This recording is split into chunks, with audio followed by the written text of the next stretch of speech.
And here we go. So welcome to Flourish in Stressful Times.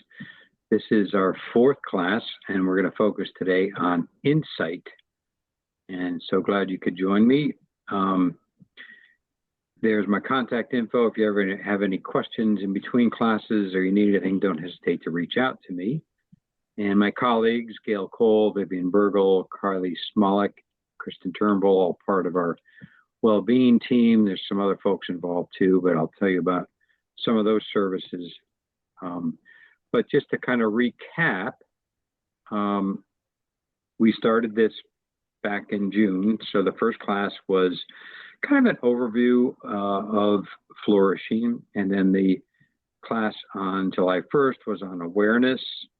The last class on the 15th was on connection. Today we're going to be talking about insight. And the last class will be on August 19th. So I actually have, that's a 3-week gap there because I happen to be away the week before that. So we'll finish up the series and that'll be on purpose on the 19th.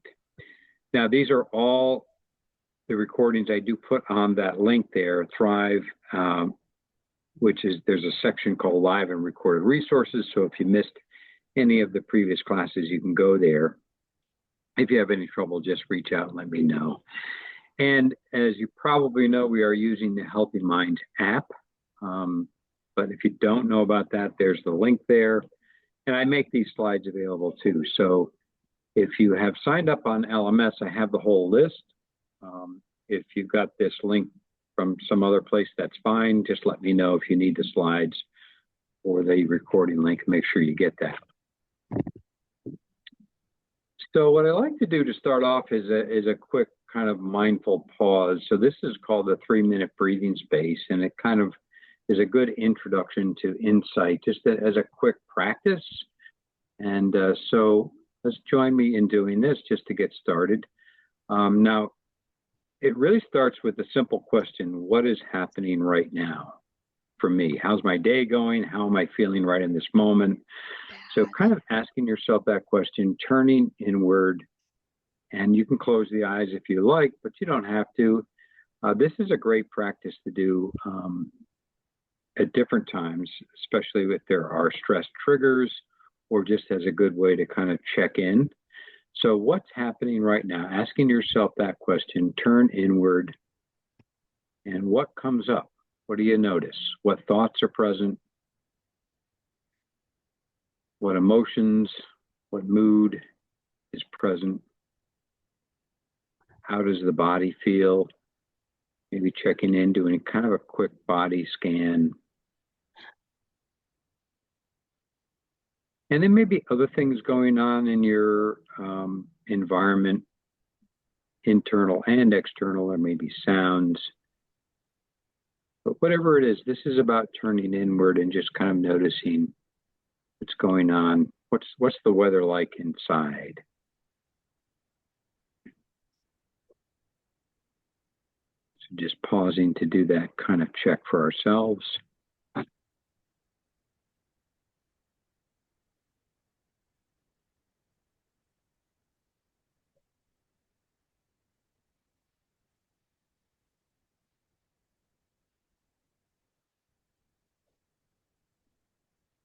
And as you might have guessed, this is where some of the insight begins. We begin by trying to look at current state of the mind and emotions in the body. The next step is gathering or redirecting our attention to focus on the breath. Here's where the breath comes in. So now I want you to simply be aware of your breathing. If you like, and if it helps, you might take a couple of deeper, longer breaths. But just really pay attention to the breath itself. Breathing in. Know you're breathing in, breathing out. Know you're breathing out. Where do you feel the breath? Just let the breath be your anchor to this present moment.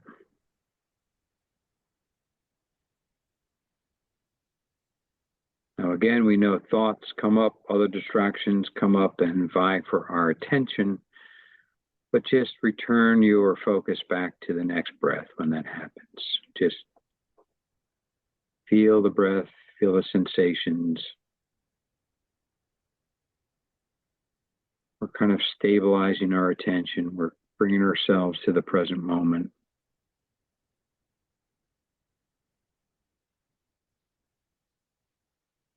Helping ourselves maybe to relax a little bit.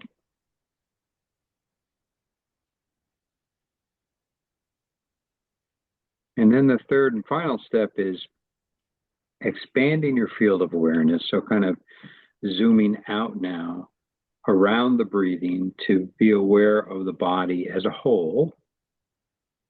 So you can kind of feel the whole body breathing in a sense. So instead of zeroing in on the breath in a small way, zooming out and being aware of your whole body sitting, your whole body breathing, maybe even the space around your body, what's going on around you. So just kind of bringing a larger, expanded field of awareness.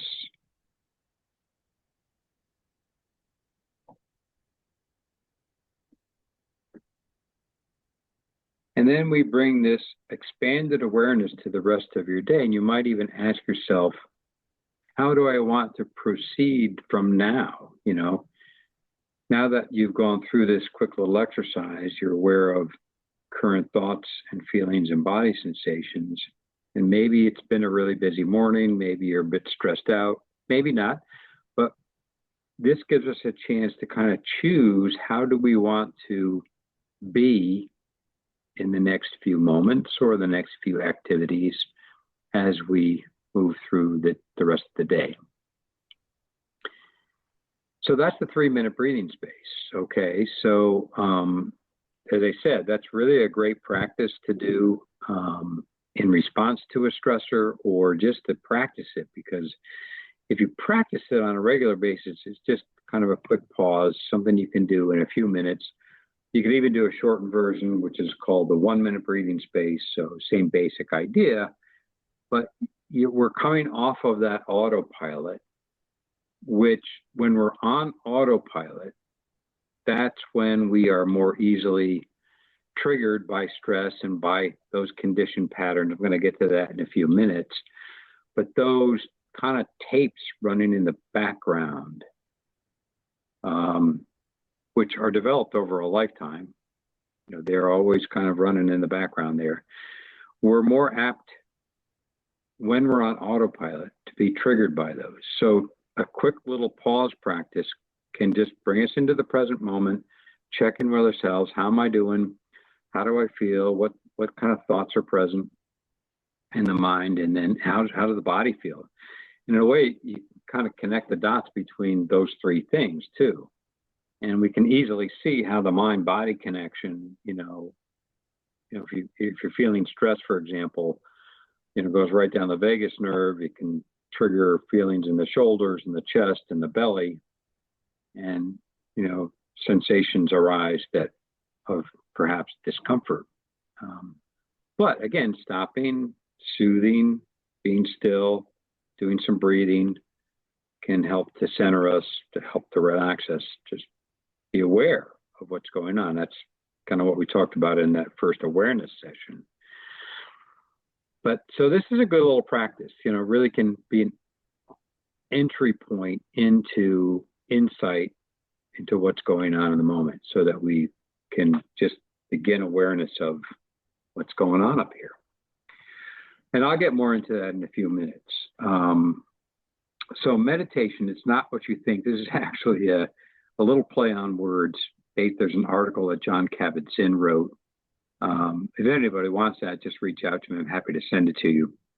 But, sometimes we think that meditation, it's just simply a way to relax and to escape from the noise of the world. But there's all this internal noise going on as well, all those thoughts. And so his article is about that, and about the fact that, our thinking is always there. And it does our thoughts give us some insight. So that last sentence, we can really learn a lot about ourselves by checking out the internal weather patterns. And that's what today's session is about. So we get some insight into inner patterns that, as I mentioned, may be running sort of in the background. They're conditioned, sort of deeply ingrained patterns that have been going on for a long time, beliefs about who we are and the world around us and what we believe about people around us. There's all sorts of things. But we get these clues from our thoughts, our emotions, and our sensations in the body. And so this was really all about taking a deeper dive into those things as ways, or maybe as pathways into that insight. Okay, hopefully that makes sense. And so this is actually from the Healthy Minds app. So hopefully you've been using that. And I think I skipped over a part. Let me go back here. Yeah, I wanted to check in, just ask how it's going. So before I move on to that, I'm getting ahead of myself already. Those are my own internal patterns. It's like, oh yeah, move forward, got to keep going.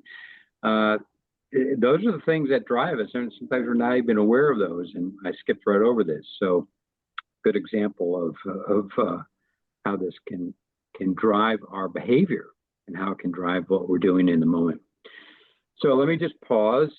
Any questions about, first of all, about that 3-minute breathing space, and also how is your practice going? It's been 2 weeks since the last class where we focused on connection. Hopefully you get a chance to try some of the app, that whole connection section, and do some of the formal and informal practices. So any feedback, any questions, you can use the chat feature, or you can also unmute yourself and speak up if you'd like to. So I'll just pause for a quick second. Any thoughts or comments? Obviously, when we talked about connection, we're talking about ways to increase the or improve the quality, not so much the quantity of our connections, but as a way, and a lot of the research bears this out, but in terms of overall flourishing, connections and relationships are super important and yet challenging. Obviously there's, if anybody's been in a long-term relationship, you know how challenging it can be at times. But we get so distracted, as we talked about. It's so easy to, our communication styles and our direct communication with others can be easily derailed. So any thoughts, any comments, any questions?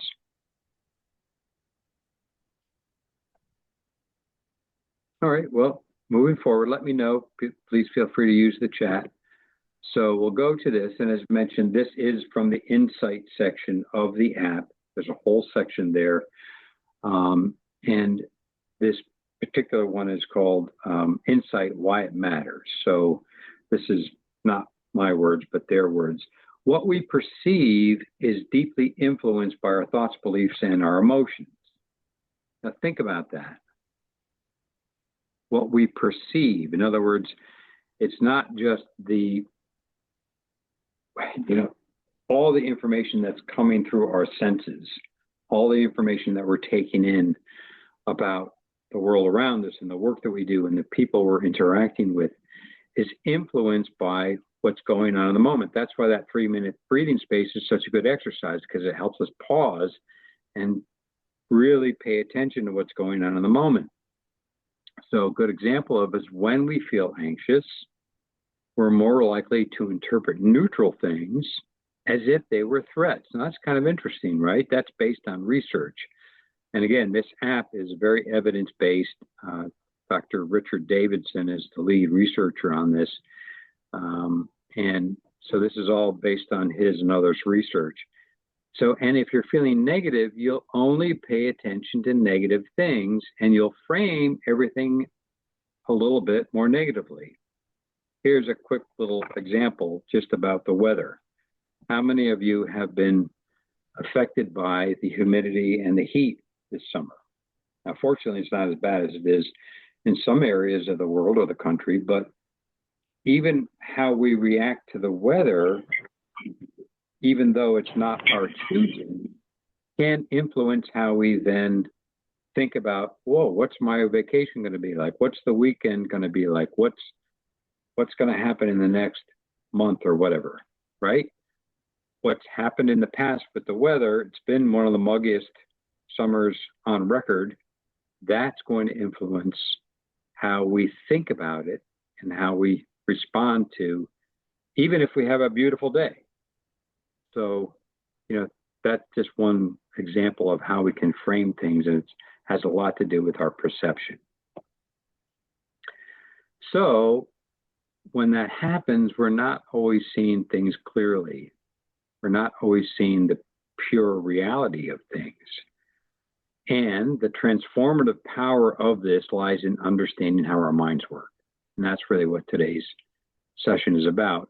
And that brings us insight. It helps us see more clearly. We can see, and I think the mindfulness practice is really also what gets us to that point, like that brief 3-minute breathing space, so that we can let all the dust settle and we get a little bit more insight into what's happening in the moment, and we can see more clearly. All right. Any questions about that? It's kind of, I'm gonna elaborate on that. Yeah, I mean, there's a good comment just about being unable to walk daily because of the humidity, and so that's even just how it disrupts our routine. And that might lead us to thinking, oh, when am I going to be able to walk again? Or I'm really missing the walk, and kind of feeds into that overall piece. But I'll talk a little bit more about how strong our beliefs and our thoughts are in relation to that. But first, let's just talk a little bit about, why do we meditate? Okay, so again, the weather analogy, we look at the weather outside all the time, and we think about what the weather is going to be like. If you have a walk planned, or you have a bike ride, or you're planning to do something outside, or whatever it might be, go to the beach or something like that, we're checking in on that. With meditation, we're looking inside to see what the weather is like. And of course, there are different weather patterns all the time. It could be cloudy, it could be rainy, it could be hot and humid, it could be clear and sunny, whatever it might be. So with meditation, we're really slowing down and paying attention to that. But often, we're not looking at what our intention is when we sit to meditate. So I want you to think about that. When you do meditate, when you do some of the practices, a lot of times, as I mentioned before, what we like to do is we like to just relax. We just like to have some time to reset, to refresh, to just not be stressed out, right? Nothing wrong with that. That's a great intention, especially if we're overwhelmed and we've got a lot going on in our lives. We can also use it to focus. So sometimes when we're feeling scattered or overwhelmed, we need to hone that focus. And we've talked about this in prior classes, that meditation really does strengthen the muscle of focus and concentration, almost to get us to that flow state where we're really absorbed into something that we're doing. We can use it to step back from stress, kind of get us to that place of relaxed attentiveness, which is a nice balance, being attentive, but also relaxed, so focused and relaxed. But what we're about today is to using meditation to think clearly and to gain insight. And that's what I want you to try to reframe your meditation, at least for this today's class and for the next couple of weeks going forward. What insights can we gain about those patterns, about automatic thoughts that are going on in our minds, about patterns of thoughts that are often there? And again, I'll just kind of point out that cartoon. I've used it a number of times in the past. Autopilot is the man walking on a lovely day, and there's all those thoughts going on in his mind. Usually they have to do with the worries and the stressors of his life. And when we're on autopilot, they just sort of consume us. And it's that negativity bias that happens. But when we stop to be mindful, when we stop to pay attention and let those kind of fall away, in a sense, because we don't have to worry about them all the time. We don't have to, when we meditate, we can let them, that's the relaxing part of it, we can let them settle down. Then we can see more clearly and we can be aware of the thought patterns that we're previously unaware of. Hopefully that makes some sense. Okay, so this is what it can feel like at times. They call it monkey mind. Monkey mind is a term that's kind of from classic mindfulness, Buddhist mindfulness training, and they just simply means that there's, if you think of a lot of different monkeys going on, and they're chattering and kind of flitting from branch to branch, and that kind of level of activity, that's kind of what's happening in our mind. And that can be difficult when we have so much going on, and we know that we have so much stimulus, so much information, so many things that we have to respond and react to in our personal lives and our work lives, that it can feel like we have monkey mind. And when we have monkey mind, it's very difficult, right? I mean, that's when the underlying beliefs and patterns of thought kind of kick in. Quick example of this is, you've probably heard, if you have any younger children in your life, songs like The Wheels on the Bus. Wheels on the bus go round and round, round, that whole thing, right? I can recite all that because we happen to have a 1-year-old grandson. And that song was playing in the background earlier this morning. And you know how you get a tune stuck in your head? And so that can kind of almost overtake your thinking because you keep latching on to that tune. It's hard to get rid of. It's the same thing with monkey mind and with those underlying thought patterns. They're there, and we have been operating off of them for so long that we're not even aware of them in some cases. So it's kind of important to do that. And here's where it comes into play. Even when we're meditating, you've probably noticed that you're still having thoughts like this cartoon here. We can't stop our thinking, right? It's impossible to completely stop our thinking, but we can become more aware of our thoughts, and in particular, repetitive thought patterns. And they've actually done some research on this as well. And they found that we have something like almost 60,000 thoughts a day. It seems crazy that amount of thinking that's going on. But there's all sorts of little thoughts. But there are repetitive thought patterns that we have. Thought patterns, again, that have been sort of conditioned and ingrained. And so when we sit to meditate, that's where we get some awareness of, oh, I'm thinking about that situation again that's happened perhaps in the past. Maybe somebody said something to you, or something happened at work, or something with the weather, who knows what it could be. Or you're thinking about something in the future, something you're worried about that hasn't even happened yet. Those are happening all the time. So when we sit in meditation, what we're trying to do is let ourselves be still and relax and be aware of those thoughts. And that's what we're going to do today in our meditation. We're going to try to be more aware of those thoughts. Now, this may not happen in one sitting, but you might be able to, and this is what I would encourage you to do over the next week or 2 or 3, is to do a number of meditations or practices to become more aware of your thinking. Even if it's just to notice what the thoughts are, and maybe they're very mundane, routine thoughts. But you also might notice, oh, there I am thinking again about something that maybe it's a financial worry or a relationship worry or a loved one that you're concerned about, right? Nothing wrong with those thoughts, but they may be popping up all the time.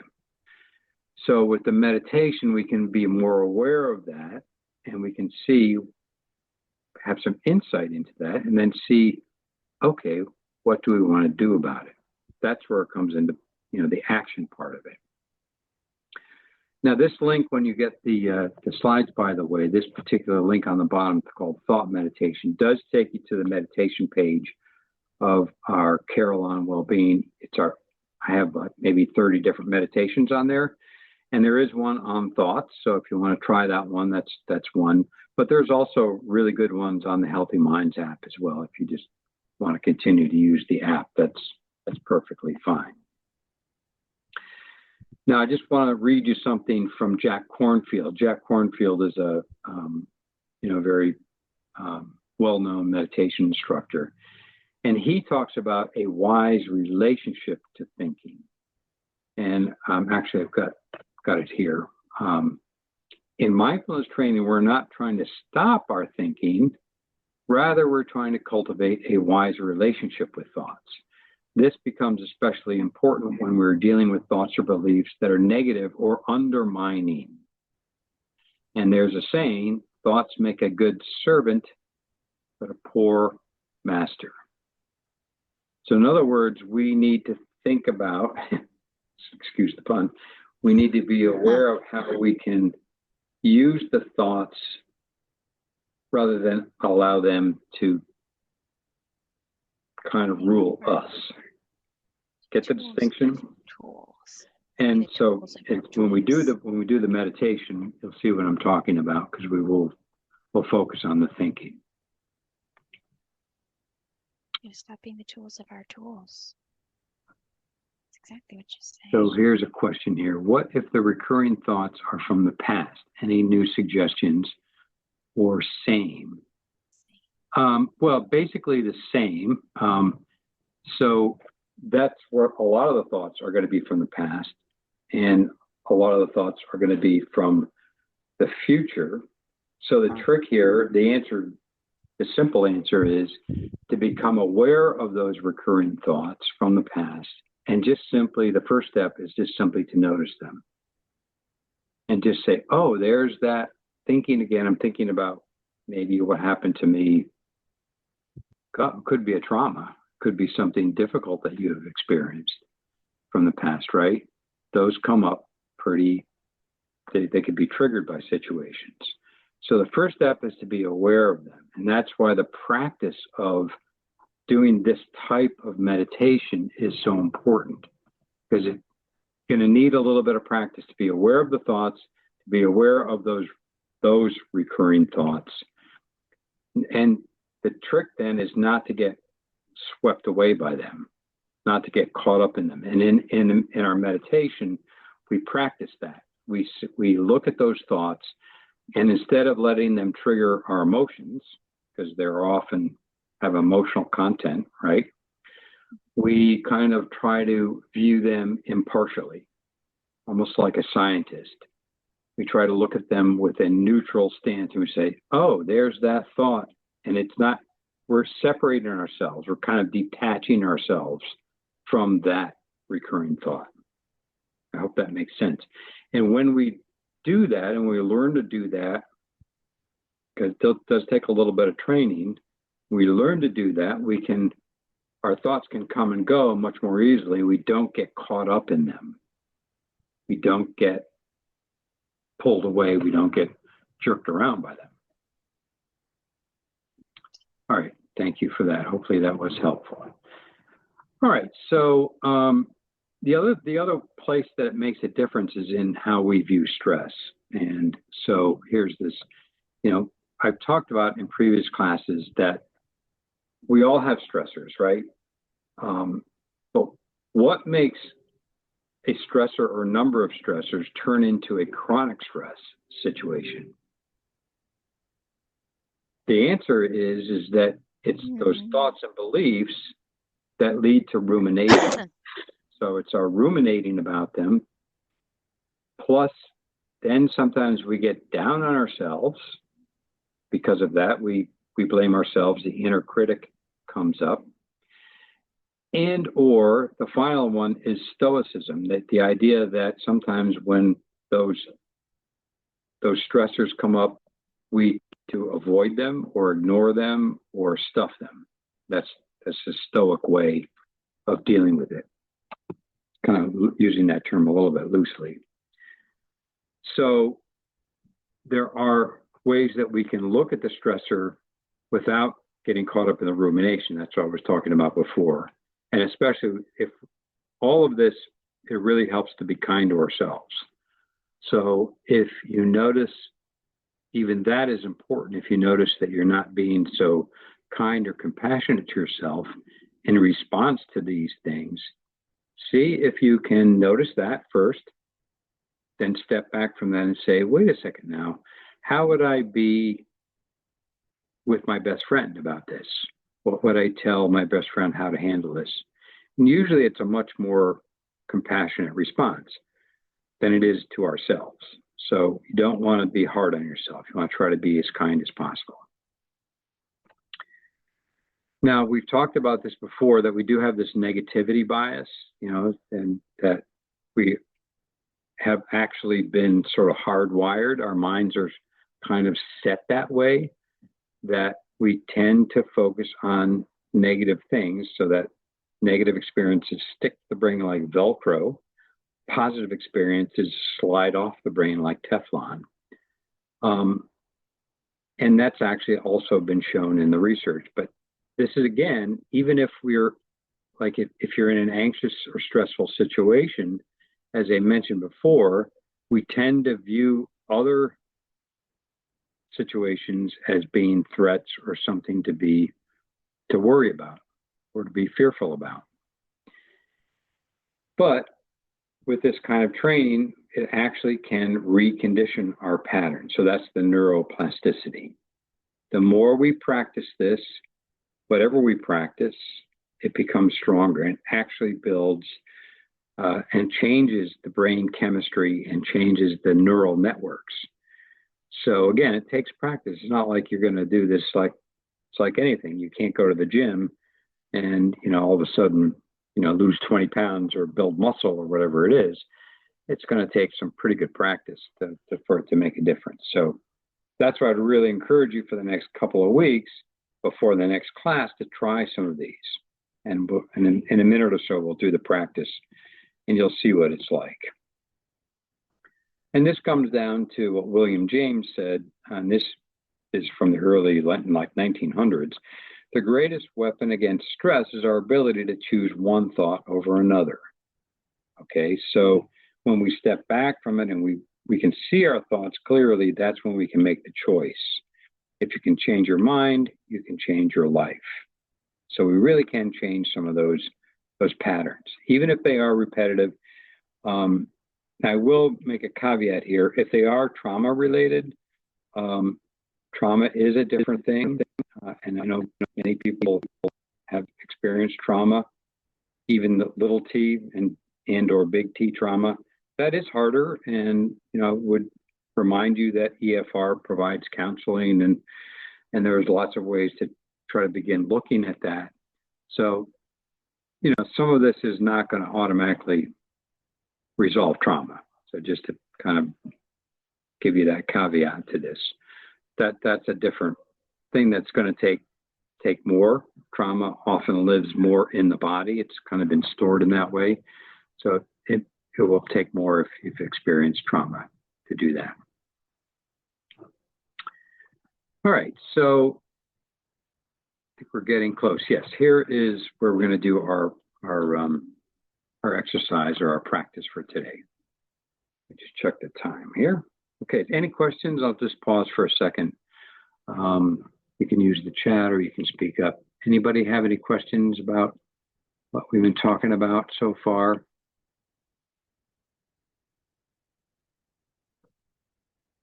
I see something in the chat, but I don't see a new comment. Kind of strange. Well, if I'm not addressing somebody's question, let me know. So today's meditation is, again, obviously about insight and looking at our thought patterns and examining maybe some of our beliefs. And this particular one is called Investigating Patterns. The SIY stands for Search Inside Yourself. So this seems to be apropos. When we think about meditation, classically what we do is we work on building the concentration by paying attention to the breath, right, or some other anchor. Then once our attention is stable, and we're going to start like that in this meditation, we get curious about the distractions, what they are, where they come from, which are loaded with information about our go-to thought patterns, our preoccupations, our triggers. And it turns out that these patterns are getting activated all the time, even when we're sitting in meditation. So that's why we started in meditation practice. And we carry that to the rest of our lives, but we practice in meditation and then we start noticing it and we can start applying it outside of meditation as we go through our daily lives. Fortunately, the more practice we have noticing them, the less likely we will get sucked in. So that's really the key. And that's what this meditation is all about. Pattern, it's like noticing the different patterns.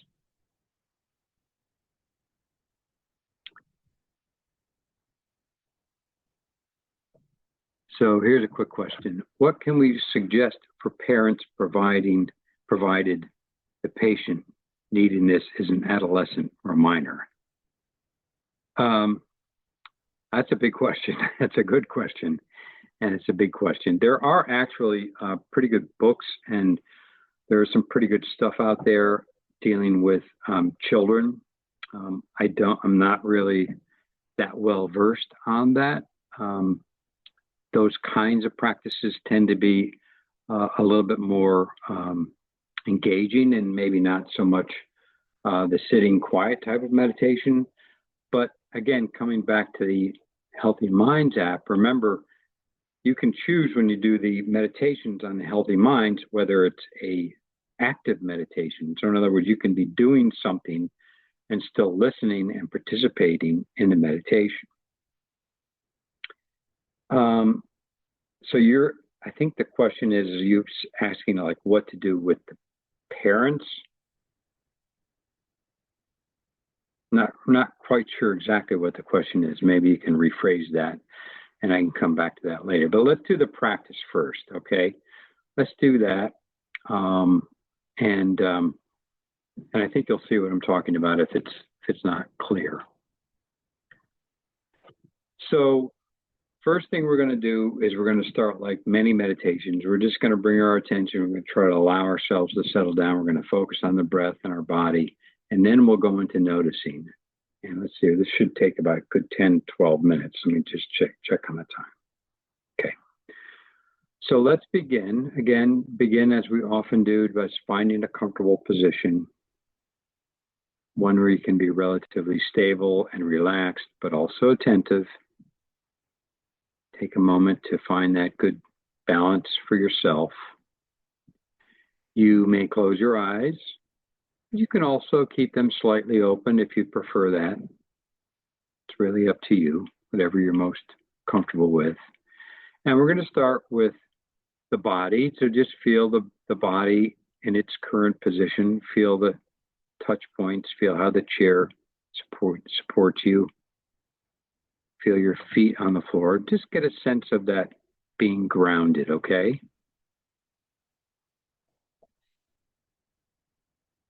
And then that's one anchor. Another one is your breath. So now feel your breath. Just feel your normal inflow and outflow of your breathing. Again, this is your home base also. And it's a place you can come back to whenever you get really distracted or really, kind of like drifted away. At some point, you'll realize that you've drifted away. And that's the moment of awareness or mindfulness where you can then come back and recenter, feeling the breath as a home base. All right, so establishing you have the breath and the body sort of as our anchors. Let's stay with the breath for a while in a relaxed and easygoing manner. Just simple concentration meditation. Just feeling these sensations of each breath. Where do you notice the breath itself? How do you feel the breath? Where do you feel it most easily? Perhaps in the nose or the chest or the belly. Just feel the breath.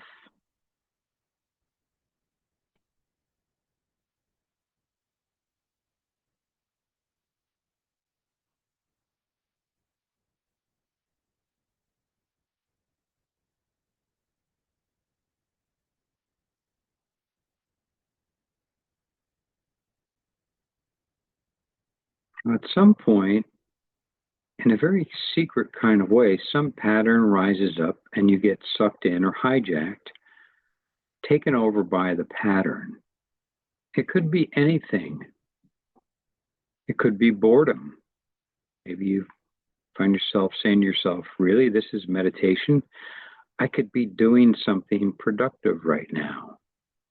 That's a pattern right there. Even the feeling that we need to be productive. Many of us have that pattern and belief. We've kind of been raised that way, that productivity is a pattern. It's something that we work with every day. Could be boredom. I mentioned that, sorry. But when that happens, just simply note boredom and then come back to the breath and then open yourself up again and be aware of what's going on. At this point, let's just be aware of any thoughts that might arise. So just let the breath sort of recede into the background and just notice whatever thoughts pop up.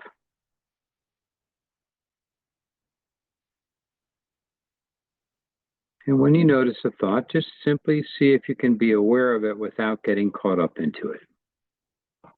Might be a simple little thought like, what am I going to have for lunch or dinner later?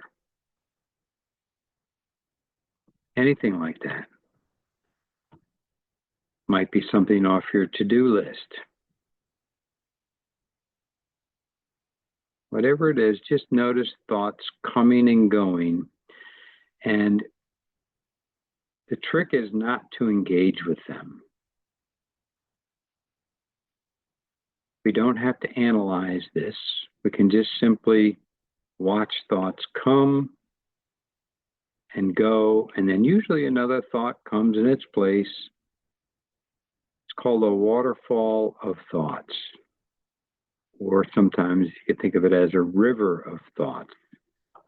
Just keep on flowing by. Just see if you can be aware of thoughts coming and going.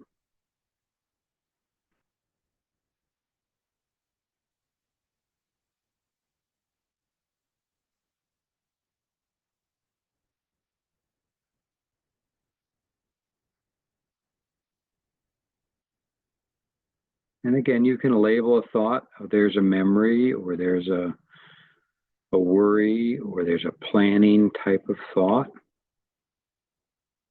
Again, just let it go. You don't have to do anything with it. Maybe the thought pattern is confusion. You're not sure what's going on. Not sure whether you're inside a pattern or not. So just label it confusion. Come back to the breath for a moment. The idea is to stay curious, to watch the mind as it creates new patterns.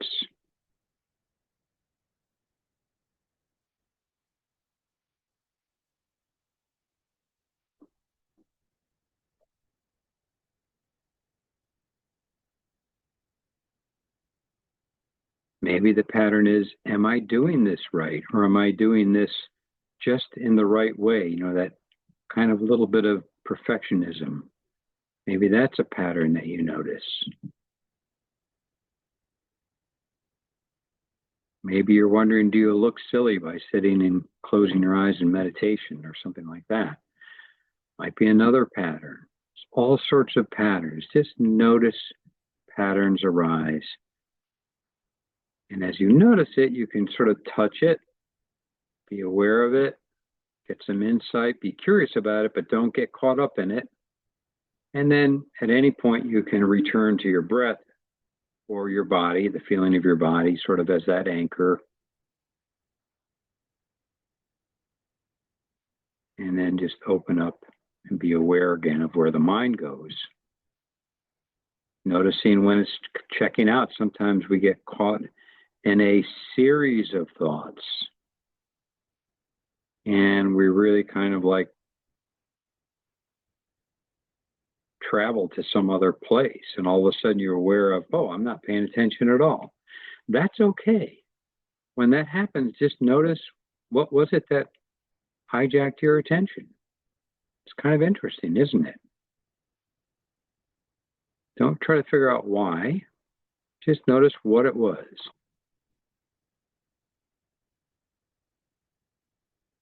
Now, maybe what's pulling you away is simple physical and external things, maybe a feeling of indigestion or itching or pain or a sound. The general rule is that if it's strong enough to pull you away from the breath, then note it, explore it with a little curiosity. What is this thing? And what's your attitude toward it? Following this strange pattern like an investigator of consciousness. I'm going to leave you with some silence just to try this on your own.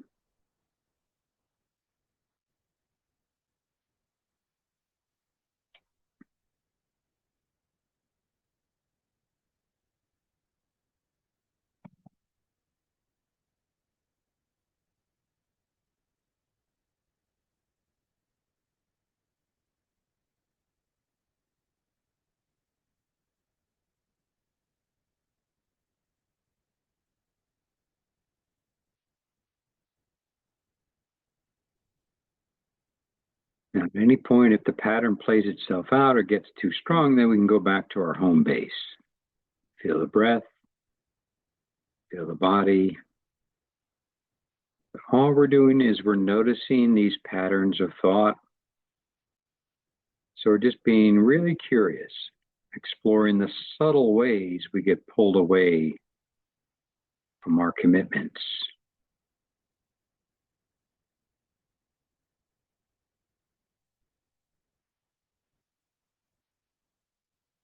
So again, one more brief period of silence. Just see if you can notice those thoughts, any thought patterns that might arise. Just taking note of them.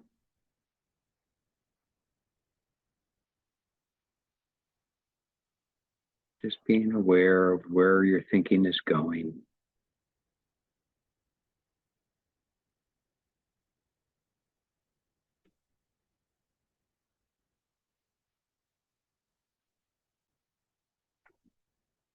Being curious, being open and receptive.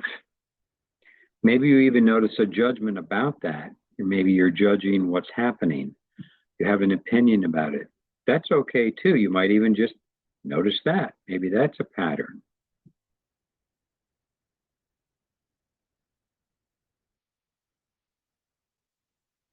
All right, so let's begin to close out the exercise. And let's come back to the breath for a couple of cycles. Just be aware, maybe taking a nice full deep breath again. Feel into your body sitting, beginning to open the eyes when you're ready. And before we kind of move on, maybe just noticing what that was like. It might be a little different from you, depending on what you've tried so far in your meditation practices. What was that like? And just sort of checking that out. Now, there's lots of different metaphors. I use sort of a waterfall of thoughts or a river of thoughts.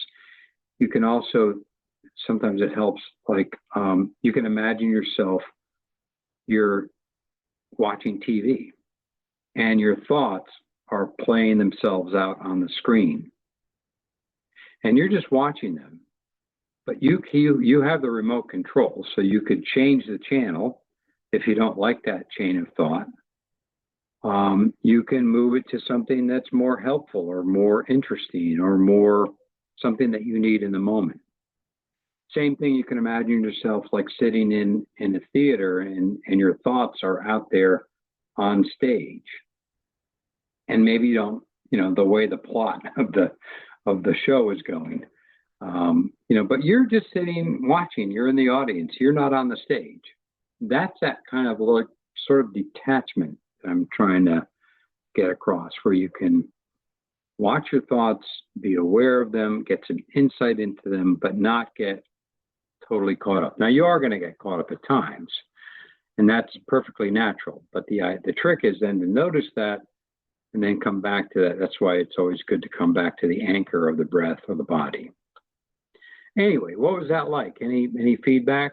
Love to, if you have any thoughts or questions or seeing what that practice. There are different kinds of practice. The one that I pointed out before is a little bit different. It's just more of a kind of a straightforward thought meditation, so you might try that.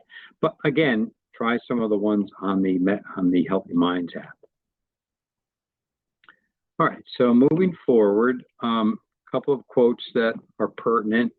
We are not troubled by things, but by the opinions we have about things, right? So it's not the things themselves that actually stress us out or trigger us, but it's those thought patterns, it's those opinions we have about those things that cause us distress.